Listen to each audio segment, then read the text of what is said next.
दोस्तों नमस्कार, ये है मार्गदर्शन फॉर सिविल सर्विसेज। मैं अनुराग चौधरी। दोस्तों आरओ परीक्षा यानी समीक्षा अधिकारी सहायक समीक्षा अधिकारी के लिए सामान्य अध्ययन के महत्वपूर्ण प्रश्नों के रिवीजन के क्रम में इस वीडियो में प्रस्तुत है भारत के भूगोल से संबंधित महत्वपूर्ण प्रश्नों का भाग 5, जो आपके आगामी परीक्षाओं के लिए बहुत ही उपयोगी है। तो आइए शुरू करते हैं आज का वीडियो। सबसे पहले इसमें हम ऊर्जा खंड से संबंधित प्रश्नों को देखेंगे। पहला प्रश्न सुमेलन से संबंधित है। इसमें सूची 1 का सूची 2 से सुमेलन करना है और दिए गए कोड से सही उत्तर का चयन करना है। तो देखिए उकाई परियोजना ये कहाँ पर स्थित है? तो उकाई गुजरात में है। पत्रातु, तो पत्रातु ये झारखंड में है। पेंच जो है दोस्तों मध्य प्रदेश में है और डाभोल ये आपका महाराष्ट्र में स्थित है। तो 2 1 4 3 आपका सही सुमेलन हो जाएगा। तो यहाँ पर देखिए 2 1 4 3 ऑप्शन बी आपका सही उत्तर हो जाएगा। अगला प्रश्न है दोस्तों, भारत में शक्ति खंड में ऊर्जा स्रोतों के भाग का सही क्रम क्या है, आपको बताना है। तो सही उत्तर क्या हो जाएगा? सबसे महत्वपूर्ण उत्तर जो वर्तमान आंकड़ों के अनुसार है वो आप देख लीजिए। तापीय ऊर्जा पहले स्थान पर, जलीय दूसरे पर, वायु या पवन ऊर्जा तीसरे पर और चौथे पर आणविक है। तो देखिए तापीय जलीय वायु और आणविक। तो यहाँ पर आप देख सकते हैं कि यहाँ पर कोई भी विकल्प आपका सही नहीं है और ये प्रश्न 2010 में पूछा गया था। तो उस समय जो सही उत्तर जो है इस तरह से था कि तापीय, जलीय, इसके बाद वायु और आणविक। तो इस तरह से जो है क्रम था। अगला प्रश्न है दोस्तों, देखिए महत्वपूर्ण प्रश्न है कि ऊर्जा उत्पादन के निम्नलिखित साधनों पर विचार कीजिए। यहाँ पर है जल, प्राकृतिक गैस, नाभिकीय और डीजल। इन्हें भारत में ऊर्जा उत्पादन की कुल प्रतिष्ठापित क्षमता के आधार पर जो है अवरोही क्रम में व्यवस्थित कीजिए। तो सबसे पहले क्रम पर है देखिए यहाँ पर जल, दूसरे पर प्राकृतिक गैस, तीसरे पर नाभिकीय और चौथे पर डीजल। तो 1 3 4 2 यहाँ पर सही उत्तर हो जाएगा। 1 3 4 2 1 2 3 4। देखिए सबसे पहले जो है जल 2022 के अनुसार देखिए 30 सितंबर 2022 तक भारत में स्थापित विद्युत क्षमता के अनुसार पहले स्थान पर जल, फिर प्राकृतिक गैस, उसके बाद नाभिकीय और फिर डीजल है। तो सही उत्तर आपका हो जाएगा 1 2 3 4, ऑप्शन सी आपका सही उत्तर हो जाएगा। अगला प्रश्न है कि भारत में कुल उत्पादित विद्युत में परमाणु शक्ति का भाग कितना है? तो उत्तर है 3% के लगभग। दोस्तों अप्रैल दिसंबर 2014 में जब ये प्रश्न पूछा गया था तो उस समय कुल उत्पादित ऊर्जा में नाभिकीय ऊर्जा का प्रतिशत 3.15 था। तो 30 सितंबर 2022 तक की स्थिति अगर जो देखें तो भारत में संस्थापित विद्युत क्षमता में से नाभिकीय विद्युत क्षमता का भाग 1.7% है। अगला प्रश्न है सूची 1 का सूची 2 से सुमेलन करिए और दिए गए कूट से सही उत्तर का चयन करिए। यहाँ पर प्रश्न बहुत ही महत्वपूर्ण है। इसमें आपको राज्य और अणु शक्ति केंद्रों का मिलान करना है। तो देखिए यहाँ पर गुजरात का कितना है? आप देखिए गुजरात में कौन सा अणु शक्ति संयंत्र है? तो सही उत्तर है दोस्तों गुजरात में काकरापार है, काकरापार। कर्नाटक में कैगा है, राजस्थान में रावत भाटा और उत्तर प्रदेश में नरौरा परमाणु शक्ति केंद्र स्थित है। तो 2 4 3 और 1 यहाँ पर सही उत्तर हो जाएगा। 2 4 3 और 1, ऑप्शन सी आपका सही उत्तर हो जाएगा। अगला प्रश्न है निम्नलिखित कथनों पर विचार कीजिए और दिए गए कूट के आधार पर सही उत्तर का चयन करिए। ये प्रश्न कथन और कारण से संबंधित है। तो देखिए कथन है भारत में देश की भावी ऊर्जा मांग की आपूर्ति का आशाप्रद स्रोत अणु ऊर्जा है, बिल्कुल सही है। कारण है भारत में अणु खनिज सर्वत्र सुलभ है, तो ये आपका गलत है। तो ए यानी कथन सही और कारण गलत है, तो ऑप्शन सी आपका सही उत्तर हो जाएगा। दोस्तों, भारत में देश की भावी ऊर्जा मांग की आपूर्ति का आशाप्रद स्रोत परमाणु ऊर्जा है। यद्यपि भारत में यूरेनियम अल्प मात्रा में उपलब्ध है, फिर भी इसके लिए ये आयात पर निर्भर है। भारत में अणु खनिज थोरियम बहुतायत में उपलब्ध है, फिर भी भारत में अणु खनिज सर्वत्र उपलब्ध नहीं है। अगला प्रश्न है दोस्तों, देखिए, भारत का 20वां परमाणु बिजली घर कौन सा था, आपको बताना है। तो सही उत्तर है, भारत का 20वां परमाणु बिजली घर कैगा था, जो कि कर्नाटक राज्य में स्थित है। और इस परियोजना के अंतर्गत 4 इकाइयों की स्थापना हुई थी। इसके चौथे रिएक्टर का परिचालन 27 नवंबर 2010 से प्रारंभ हुआ। ये भारत में स्थापित 20वां परमाणु विद्युत संयंत्र है। एक और महत्वपूर्ण प्रश्न देखिए, मीठी विरदी परमाणु ऊर्जा संयंत्र किस देश के सहयोग से स्थापित किए जाने की जो है बात की गई है, तो उत्तर है संयुक्त राज्य अमेरिका।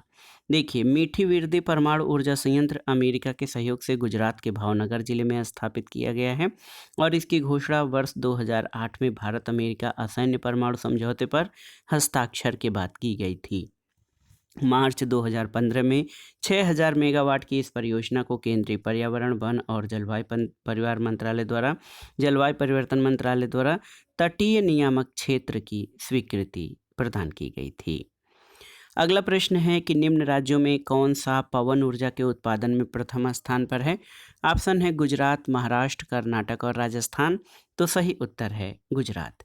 दोस्तों, 31 मार्च 2022 तक की स्थिति के अनुसार भारत में जो है सर्वाधिक पवन ऊर्जा की क्षमता तमिलनाडु में, दूसरे पर गुजरात, तीसरे पर महाराष्ट्र, चौथे पर कर्नाटक है। तो यहाँ पर विकल्पों के आधार पर गुजरात जो है ये सर्वाधिक पवन ऊर्जा उत्पादन का जो है राज्य होगा। अगला प्रश्न है, रामपुरा जो भारत में अपना सौर ऊर्जा प्लांट लगाने वाला प्रथम गांव बना, वो कहाँ स्थित है। तो रामपुरा गांव जो है ये उत्तर प्रदेश में स्थित है। ऑप्शन डी आपका सही उत्तर है। अगला प्रश्न है, निम्नलिखित में से ऊर्जा का कौन स्रोत व्यावसायिक स्रोत नहीं है। ऑप्शन है पेट्रोलियम, परमाणु ऊर्जा, प्राकृतिक गैस और बायोगैस। तो सही उत्तर है बायोगैस। दोस्तों, ऊर्जा संसाधन में कोयला, पेट्रोलियम, प्राकृतिक गैस और परमाणु ऊर्जा के व्यावसायिक स्रोत हैं। ये गैर नवीकरणीय और परंपरागत साधन कहे जाते हैं, जबकि सौर ऊर्जा, पवन ऊर्जा, बायोगैस, अवशिष्ट से प्राप्त ऊर्जा, भूतापीय और ज्वारीय ऊर्जा, लघु जल विद्युत, बूडी, बायोमास इत्यादि ऊर्जा के गैर व्यावसायिक और गैर परंपरागत स्रोत हैं। इन्हें ऊर्जा के नवीकरणीय संसाधन भी कहा जाता है। अगला प्रश्न है, निम्नलिखित में से कौन जैविक संसाधन नहीं है, आपको बताना है। महत्वपूर्ण प्रश्न है आप सभी के लिए। ऑप्शन है शुद्ध जल, कोयला, पेट्रोलियम या मछली। तो सही उत्तर है शुद्ध जल। दोस्तों, जैविक संसाधन जीवमंडल के किसी जीव या जैविक पदार्थ से प्राप्त होते हैं, जैसे वन तथा पशु और उनसे प्राप्त हो सकने वाले पदार्थ। जीवाश्म ईंधन जैसे कोयला और पेट्रोलियम इसी वर्ग में शामिल हैं, क्योंकि ये विघटित जैविक पदार्थों से बने हैं। शुद्ध जल जैविक संसाधन नहीं है। अगला प्रश्न है, निम्नलिखित में से कौन एक सही सुमेलित नहीं है। उष्ण स्रोत और भारत के राज्य। तो लसुंदरा आपका राजस्थान में, तो ये आपका सही सुमेलित नहीं है, क्योंकि लसुंदरा उष्ण जल स्रोत ये गुजरात राज्य में है। अवलोली महाराष्ट्र में, मणिकरण हिमाचल प्रदेश और सोहना जो है हरियाणा में स्थित है। तो सही उत्तर ऑप्शन ए हो जाएगा। लसुंदरा उष्ण जल स्रोत गुजरात राज्य में है और अन्य सभी सही सुमेलित हैं। अगला प्रश्न है, कौन सही सुमेलित नहीं है, केंद्र और ऊर्जा। तो देखिए, पत्रातु ये तापीय ऊर्जा, तो बिल्कुल सही, ताप विद्युत केंद्र है पत्रातु। और झाकरी जल विद्युत बिल्कुल सही है। कालपक्कम जो है दोस्तों नाभिकीय ऊर्जा बिल्कुल सही। कोरबा पवन ऊर्जा, तो ये आपका सही नहीं है, क्योंकि कोरबा जो है ये तापीय ऊर्जा का स्रोत है। ऑप्शन डी आपका सही उत्तर हो जाएगा। ऊर्जा के बाद आइए उद्योग यानी इंडस्ट्री से संबंधित महत्वपूर्ण प्रश्नों को देखते हैं। पहला प्रश्न है, भारत में निम्न लौह और इस्पात उत्पादक केंद्रों में कौन कोयला क्षेत्र से काफ़ी दूर है। बोकारो, दुर्गापुर, कुल्टी, आसनसोल या भद्रावती। तो सही उत्तर है भद्रावती। दोस्तों, आप जान लीजिए कि लौह और इस्पात उद्योग क्षेत्रों में बोकारो, दुर्गापुर और कुल्टी, आसनसोल कोयला क्षेत्रों के पास हैं, जबकि भद्रावती कोयला क्षेत्र से काफ़ी दूर है। अगला प्रश्न है छत्तीसगढ़ में कोरबा का महत्व क्या है? तो उत्तर है कोरबा से एल्यूमिनियम उद्योग या यहाँ से बॉक्साइट खनन और एल्यूमिनियम होता है, एल्यूमिनियम उत्पादन होता है। तो सही उत्तर हो जाएगा ऑप्शन ए। दोस्तों कोरबा छत्तीसगढ़ में है। भारत एल्यूमिनियम कंपनी बालको कोरबा मुख्य शहर से मात्र 10 किलोमीटर की दूरी पर है, इसलिए कोरबा एल्यूमिनियम के कारण प्रसिद्ध है। अगला प्रश्न है विश्व स्तर पर सीमेंट उत्पादन 2010 में भारत का कौन सा स्थान रहा है? तो उत्तर है दूसरा स्थान। दोस्तों वैश्विक स्तर पर सीमेंट उत्पादन में भारत का स्थान दूसरा था, लेकिन वर्तमान 2022 में दिए गए आंकड़ों के अनुसार सीमेंट का भारत में उत्पादन लगभग 3,30,000 टन रहा और वर्ष 2021 में विश्व के 3 अग्रणी सीमेंट उत्पादक देश चीन, भारत और वियतनाम रहे हैं। अगला प्रश्न सूची 1 का सूची 2 से सुमेलन करिए और दिए गए कोड से सही उत्तर का चयन करिए। इसमें स्थान और उद्योग का मिलान करना है।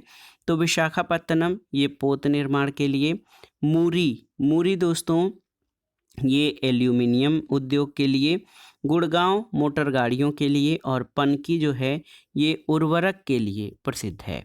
तो 2, 4, 1 और 3, तो यहाँ पर 2, 4, 1 और 3 ऑप्शन बी आपका सही उत्तर हो जाएगा। अगला प्रश्न है सहकारिता क्षेत्र में भारत का सबसे बड़ा उर्वरक कारखाना स्थित है। यहाँ पर बताइए सहकारिता क्षेत्र में भारत का सबसे बड़ा उर्वरक कारखाना स्थित है कहाँ पर? ऑप्शन है फूलपुर, हजीरा गुजरात, हल्दिया या फिर सिवान में। तो सही उत्तर ऑप्शन ए फूलपुर उत्तर प्रदेश में। दोस्तों फूलपुर प्रयागराज में भारत का सहकारिता क्षेत्र का सबसे बड़ा उर्वरक कारखाना है।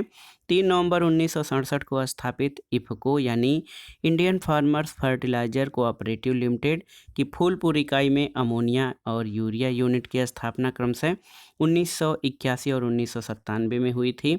इफको की अन्य इकाइयाँ कालोल, कांडला, आंवला और पारादीप में स्थित हैं।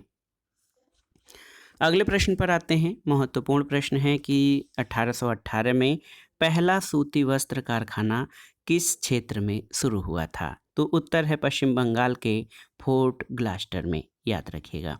1818 में कलकत्ता यानी वर्तमान कोलकाता के निकट स्थित फोर्ट ग्लास्टर में भारत का पहला सूती वस्त्र कारखाना शुरू किया गया, लेकिन ये प्रयास सफल नहीं हुआ और 1854 में बॉम्बे यानी मुंबई में प्रथम सफल सूती वस्त्र कारखाने की स्थापना कवास जी नाना भाई डावर के द्वारा की गई थी। अगला प्रश्न है भारत के निम्नलिखित नगरों में किसमें देश का प्रथम कृत्रिम संयंत्र लगाया गया है? ऑप्शन है पानीपत, सोनीपत, चंडीगढ़ और लखनऊ। तो सही उत्तर है पानीपत में। देश का पहला कृत्रिम रबर संयंत्र पानीपत हरियाणा में स्थापित किया गया है। इसकी स्थापना Indian synthetic rubber private limited द्वारा की गई है। अगला प्रश्न है दोस्तों पेट्रो रसायन के उत्पादन का सबसे बड़ा केंद्र कहाँ पर स्थित है? आपको बताना है। ऑप्शन है जामनगर, अंकलेश्वर, नूनबाटी या ट्राम्बे। तो सही उत्तर है जामनगर। देश में पेट्रो रसायन के उत्पादन का सबसे बड़ा केंद्र जामनगर गुजरात में है। अगला प्रश्न है भारत में सबसे बड़ी तेल शोधनशाला है? तो सही उत्तर है भारत में सबसे बड़ी ऑयल रिफाइनरी जामनगर में है और जामनगर में रिलायंस इंडस्ट्रीज लिमिटेड की 2 तेल शोधनशालाएँ हैं, जिनकी स्थापना एक का 1999 में और वर्ष दूसरा 2008 में सेज में हुई। इसकी उत्पादन क्षमता 33 और 35.20 मिलियन मीट्रिक टन प्रतिवर्ष है। अगला प्रश्न सूची 1 का सूची 2 से सुमेलन करना है और दिए गए कोड के आधार पर सही उत्तर का चयन करना है। Steel authority of India limited इसका मुख्यालय कहाँ पर है? तो सेल का मुख्यालय दिल्ली में है। हिंदुस्तान जिंक लिमिटेड ये उदयपुर में है। हैवी इंजीनियर कॉरपोरेशन लिमिटेड आपका देखिए ये रांची में है। इसके अलावा इंस्ट्रूमेंटल लिमिटेड ये आपका कोटा में है। तो सही सुमेलन हो जाएगा 4, 2, 3, 1। तो विकल्प देखिए 4, 2, 3, 1 ऑप्शन सी आपका सही उत्तर है। अगला प्रश्न है सूची 1 का सूची 2 से सुमेलन कीजिए और दिए गए कोड से सही उत्तर का चयन करिए। तो यहाँ पर देखिए राष्ट्रीय पर्यावरण अभियांत्रिकी अनुसंधान संस्थान ये कहाँ पर है? तो ये नीरी नागपुर में स्थित है। राष्ट्रीय पर्यावरण अभियांत्रिकी अनुसंधान संस्थान। केंद्रीय खाद्य प्रौद्योगिकी अनुसंधान संस्थान ये कहाँ पर है? तो ये मैसूरू में स्थित है। 4 हो जाएगा। केंद्रीय आलू अनुसंधान संस्थान, तो ये शिमला में कुफरी नामक स्थल पर स्थित है। और केंद्रीय तंबाकू अनुसंधान संस्थान राजमुंद्री आंध्र प्रदेश में है। तो इस तरह से सही सुमेलन आपका हो जाएगा। देखिए 2, 4, 3, 1 ऑप्शन बी आपका सही उत्तर है। अगला प्रश्न है सूची 1 का। सूची 2 से सुमेलन करिए और दिए गए कोड से सही उत्तर का चयन करिए। इसमें केंद्र और उद्योग है। तो काकीनाडा दोस्तों आप जान लीजिए कि जूट उद्योग के लिए, बिरूधनगर सूती वस्त्र के लिए, चन्नापटना ये रेशम उद्योग के लिए और भदोही कारपेट या कालीन उद्योग के लिए प्रसिद्ध है। तो 2, 3, 4 और 1 आपका सही उत्तर हो जाएगा। 2, 3, 4, 1 ऑप्शन बी आपका सही उत्तर है। अगले प्रश्न पर आते हैं दोस्तों। अगला प्रश्न है कि जेनेटिक उद्योग में शामिल हैं क्या क्या चीज़ें। देखिए महत्वपूर्ण प्रश्न है, जेनेटिक उद्योग में क्या चीज़ें शामिल हैं। ऑप्शन है कृषि, मछली पकड़ना, शिकार करना या खनन। तो सही उत्तर है कृषि। दोस्तों आप जान लीजिए जेनेटिक उद्योग या जेनेटिक इंडस्ट्री वे उद्योग कहलाते हैं जो विक्रय के उद्देश्य से निश्चित प्रजाति के पौधे और जंतुओं के प्रजनन और वृद्धि में संलग्न हों। ऐसे उद्देश्य का मुख्य उद्देश्य विक्रय से लाभ कमाना होता है, जैसे पौधों की नर्सरी, पशुपालन और मुर्गी पालन इत्यादि। अब आइए दोस्तों भारत में ऊर्जा के या भारत के प्रमुख अनुसंधान केंद्रों से संबंधित महत्वपूर्ण प्रश्नों को देखते हैं। पहला प्रश्न है कि किसे दक्षिण गंगोत्री के नाम से जाना जाता है। तो आप जानते होंगे दक्षिण गंगोत्री भारत का अंटार्कटिका में प्रथम शोध केंद्र है। ऑप्शन सी आपका सही उत्तर है। अंटार्कटिका में भारत का प्रथम स्थायी शोध केंद्र दक्षिण गंगोत्री है। इसकी स्थापना 1983-84 में हुई थी। द्वितीय शोध केंद्र मैत्री की स्थापना 1988-89 में हुई। और अंटार्कटिका में भारत का तीसरा शोध केंद्र भारती है जो 2012 में स्थापित हुआ था। अगला प्रश्न है केंद्रीय शुष्क भूमि कृषि अनुसंधान संस्थान कहाँ पर स्थित है। तो सही उत्तर है हैदराबाद में। दोस्तों केंद्रीय शुष्क भूमि अनुसंधान संस्थान यानी central research institute for dry land agriculture ये आपका हैदराबाद में स्थित है। इसकी स्थापना 1985 में की गई थी। अगला है कि राष्ट्रीय कृषि अनुसंधान प्रबंध अकादमी कहाँ पर स्थित है, आपको बताना है। तो उत्तर है आपका हैदराबाद में। राष्ट्रीय कृषि अनुसंधान प्रबंध अकादमी यानी national academy of agriculture research management NAARM ये हैदराबाद में स्थित है। अगला प्रश्न बहुत ही आसान सा है, वन अनुसंधान संस्थान कहाँ पर स्थित है, आपको बताना है। तो उत्तर है देहरादून में। Forest survey of India forest research institute ये देहरादून में स्थित है। अगला प्रश्न है भारत चावल शोध संस्थान कहाँ पर है। ऑप्शन है कटक, कोलकाता, त्रिवेंद्रम या मुंबई। तो सही उत्तर है कटक में। दोस्तों देखिए जो वर्तमान में कटक में है और वर्तमान में इसको नेशनल राइस रिसर्च इंस्टीट्यूट के नाम से जाना जाता है। और आप देखिए दोस्तों वर्तमान में भारतीय चावल अनुसंधान संस्थान जो है हैदराबाद तेलंगाना में है। IIRR को 15 दिसंबर 2014 से पहले चावल अनुसंधान निदेशालय के रूप में जाना जाता था। अगला प्रश्न है भारतीय दलहन अनुसंधान संस्थान कहाँ पर स्थित है। नई दिल्ली, वाराणसी, कानपुर या लखनऊ। तो सही उत्तर हो जाएगा कानपुर में। ऑप्शन सी आपका सही उत्तर है। भारतीय दलहन अनुसंधान संस्थान कल्याणपुर कानपुर में है। इंडियन ब्यूरो ऑफ माइंस का मुख्यालय कहाँ पर है स्थित है। तो सही उत्तर है ये इंडियन ब्यूरो ऑफ माइंस ये आपका नागपुर में स्थित है। ऑप्शन सी आपका सही उत्तर है। अगला प्रश्न है राष्ट्रीय दुग्ध विकास बोर्ड की स्थिति निम्न में से है। तो सही उत्तर है राष्ट्रीय दुग्ध विकास बोर्ड जो है आनंद गुजरात में स्थित है। ऑप्शन ए आपका सही उत्तर है। भारतीय हीरा संस्थान यानी इंडियन डायमंड इंस्टीट्यूट कहाँ पर स्थापित किया गया है। तो इंडियन डायमंड इंस्टीट्यूट ये सूरत गुजरात में स्थित है। अगले प्रश्न पर आते हैं। अगला प्रश्न बहुत ही महत्वपूर्ण है दोस्तों, आप जान लीजिए कि 1974 में प्रथम कृषि विज्ञान केंद्र की स्थापना किस स्थान पर की गई थी। चंडीगढ़, नागपुर, हैदराबाद या पांडिचेरी। तो सही उत्तर पांडिचेरी, ऑप्शन डी। दोस्तों आप जान लीजिए, भारत में प्रथम कृषि विज्ञान केंद्र वर्ष 1974 में पुडुचेरी या पांडिचेरी में स्थापित किया गया था। ये कृषि विज्ञान केंद्र पायलट आधार पर तमिलनाडु कृषि विश्वविद्यालय कोयम्बटूर के प्रशासनिक नियंत्रण में स्थापित किया गया था। दिसंबर 2022 तक की स्थिति के अनुसार देश में कुल 732 कृषि विज्ञान केंद्र ICR के अनुसार हैं, जो किसानों के विकास के लिए कार्यरत हैं।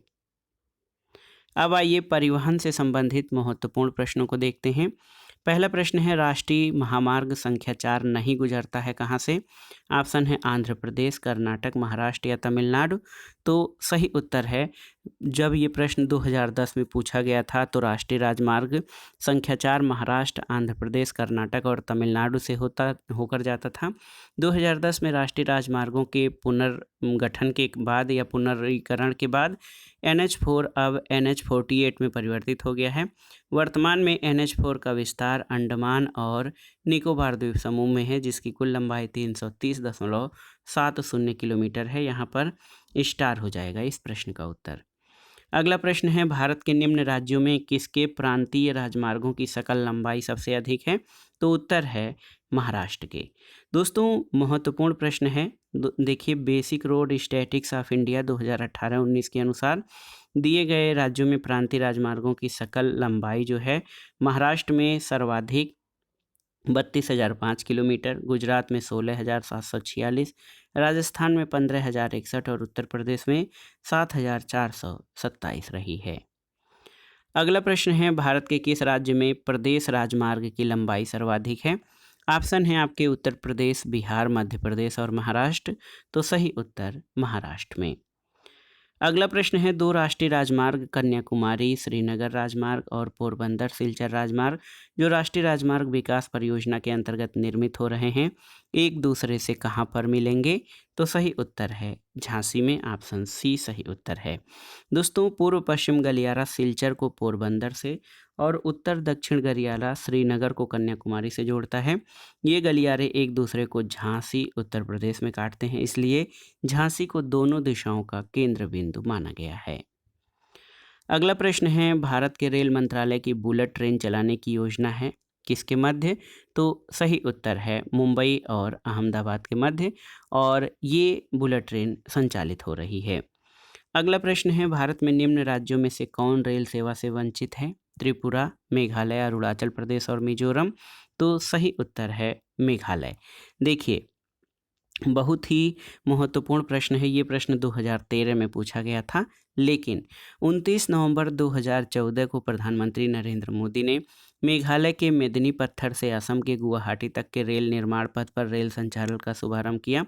तो अब जो है सिक्किम एक राज्य बचा है। सिक्किम में केवल रेल नेटवर्क नहीं है, बल्कि सिक्किम को छोड़कर आप देख लीजिए कि सभी राज्यों में भारत के रेल नेटवर्क का विस्तार हो गया है। अगला प्रश्न है, निम्नलिखित में से कौन एक आंध्र प्रदेश का बंदरगाह नगर है?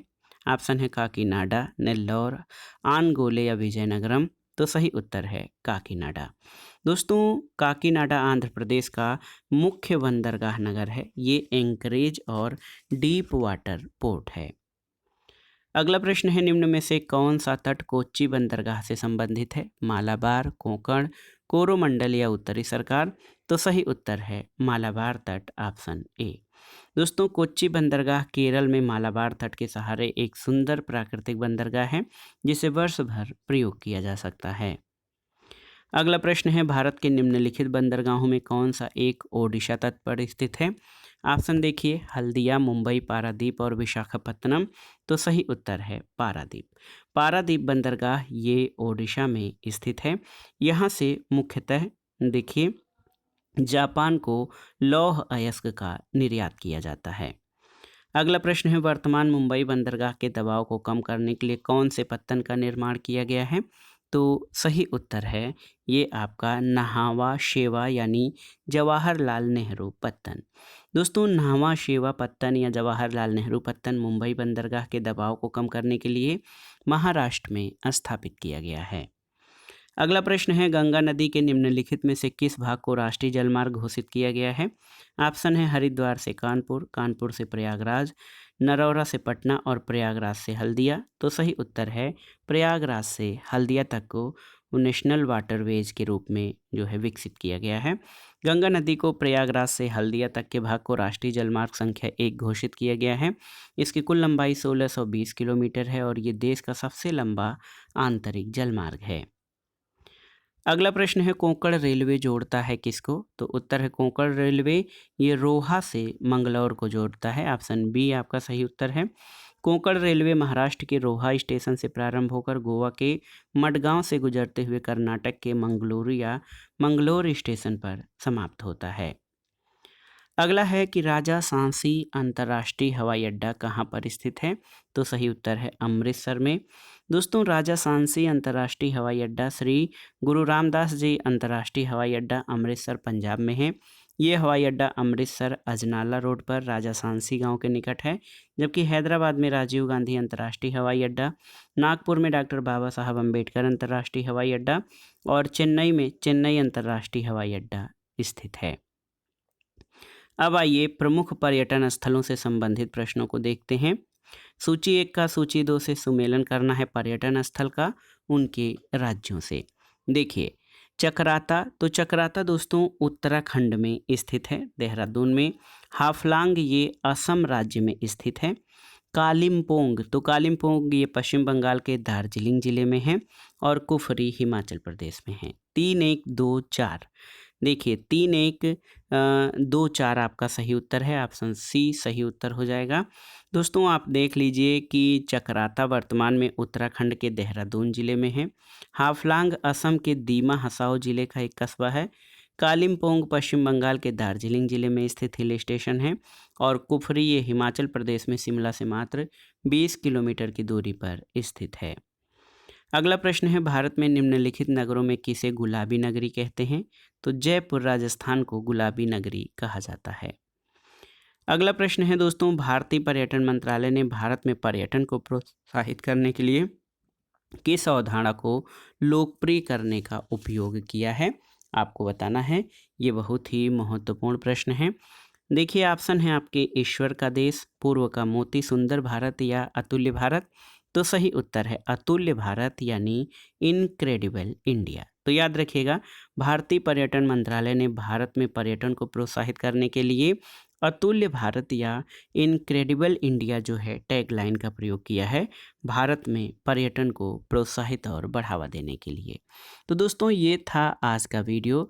आरओ परीक्षा यानी समीक्षा अधिकारी, सहायक समीक्षा अधिकारी के सामान्य अध्ययन के रिवीजन के क्रम में भारत के भूगोल से संबंधित महत्वपूर्ण प्रश्नों का रिवीजन जो आपके आगामी परीक्षाओं के लिए, विभिन्न परीक्षाओं के लिए, सामान्य अध्ययन और सामान्य ज्ञान खंड के लिए बहुत ही उपयोगी है।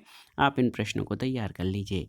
वीडियो आपको कैसा लगा हमें कमेंट बॉक्स में ज़रूर बताइएगा। वीडियो को लाइक करें, शेयर करें और इस चैनल मार्गदर्शन फॉर सिविल सर्विसेज को सब्सक्राइब करें। वीडियो देखने के लिए धन्यवाद दोस्तों। नमस्कार।